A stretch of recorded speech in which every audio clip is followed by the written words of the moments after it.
Daf Yomi, Tractate Bava, page 81b, part 2.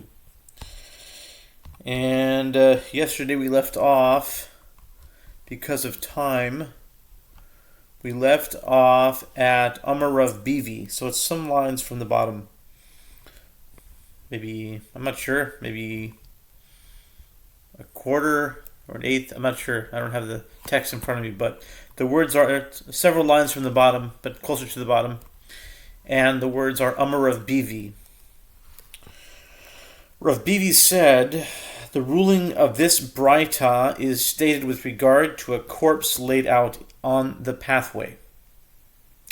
Were the corpse buried there, it would prohibit passage by priests. Since permission was already granted to evacuate it from there, one may evacuate it to any place he wishes. If, however, the corpse was in a field, it would be prohibited to move it.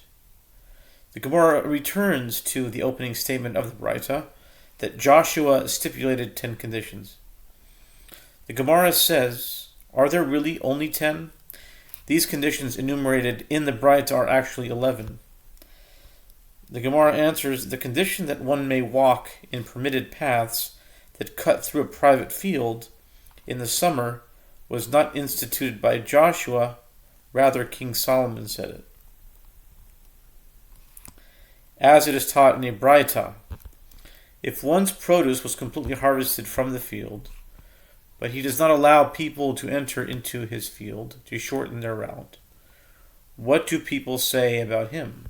They say, what benefit does so-and-so have by denying entry into his field? And what harm are people causing him by traversing his field? Concerning him, the verse says, do not be called wicked by refraining from being good. The Gemara asks, is it really written, do not be called wicked by refraining from being good? There is no such verse in the Bible. The Gemara answers, yes, an idea like this is found in the Bible, albeit in a slightly different form.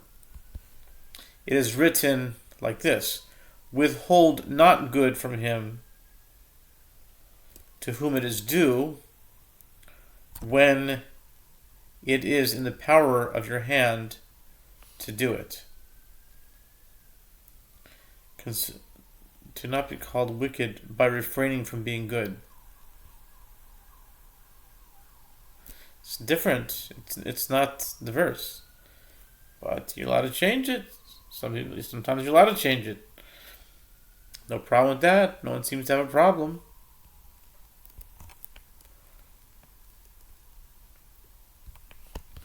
The Gemara further questions the statement of the Braita, or Brisa, either way. Lately I've been going with Braita, because it reminds me of someone who said Braita. The Braita that Joshua instituted 10 stipulations, and there is nothing more. Is there nothing more that Joshua instituted? But there is also the stipulation mentioned by Rabbi Yehuda, as it is taught in a Braita. Rabbi Yehuda says during the time of manure removal, a person may remove his manure from his property into the public thoroughfare and pile it up there for a full 30 days, so that it should be trodden by the feet of people and by the feet of animals, thereby improving its quality, as it was on this condition that Joshua apportioned Eretz Yisrael to the Jewish people. The Gemara continues this line of questioning, and furthermore, there are stipulations mentioned by Rabbi Yishmael, son of Rabbi Yochanan ben Broka, as it is taught in a Braita. Rabbi Yishmael, son of Rabbi Yochanan ben Broka, says, it is a stipulation of the court. In other words, it is an automatic right, even when not explicitly granted, that this owner of a bee colony may enter the field of another and chop off the other's branch in order to save his bee colony, and afterward he gives him the value of the other's severed branch. That is, if a beekeeper finds that one of his colonies has relocated to a tree in a neighboring field, he may bring it back to his own property together with the branch, provided that he later reimburses the owner of the tree.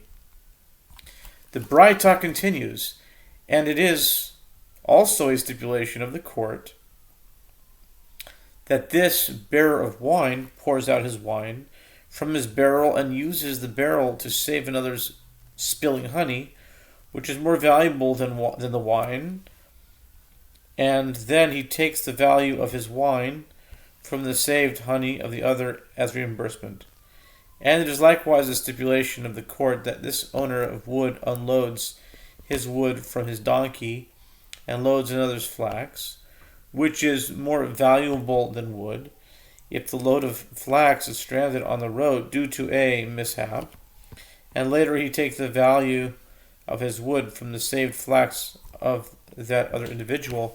Once again, the reason is that it was on this condition that Joshua apportioned Eretz Yisrael to the Jewish people. The Gemara explains why the stipulations mentioned by Rabbi Yehuda and Rabbi Ishmael are omitted by the earlier Braita. In the Braita, we are not speaking of individual opinions, but only of those that are accepted by all the sages.